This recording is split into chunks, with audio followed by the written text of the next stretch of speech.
ৰাহুল গান্ধী য'তে যাব তাতে বিজেপি ইলেকশ্যন জিকিব। আৰু এই কথাটো মই বিহাৰত কৈ আহিছিলোঁ যে ৰাহুল গান্ধী হ'ল বিজেপিৰ আটাইতকৈ ডাঙৰ ষ্টাৰ কেম্পেইনাৰ। যদি ৰাহুল গান্ধী আহি যায় বিজেপি জিকাটো পাক্কা হৈ যায়। তেতিয়াহ'লে আমি 100% জিকি যাম যদি ৰাহুল গান্ধী আহে। এই বিষয়টো মই তদন্ত কৰি চাইছিলোঁ, কিন্তু প্ৰধান বৰুৱা ডাঙৰীয়াই মোক কৈছে যে এইটো তেনেকুৱা কথা নহয়, তেওঁ পিছত মোক বুজাই দিম বুলি কৈছে।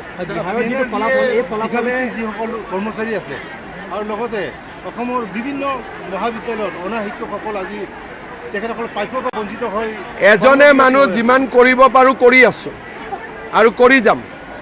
খালি সকলোৱে, মইতো আৰু ভগৱান নহয়, মুখ্যমন্ত্ৰী, গতিকে যিমান পাৰোঁ 12 চনৰ পৰাতো কৰিয়ে আহিছোঁ। ইয়াক প্ৰাদেশিকৰণ, তাক চাকৰি, যিমান পাৰোঁতো কৰি আহিছোঁ আৰু কৰি গৈ থাকিম।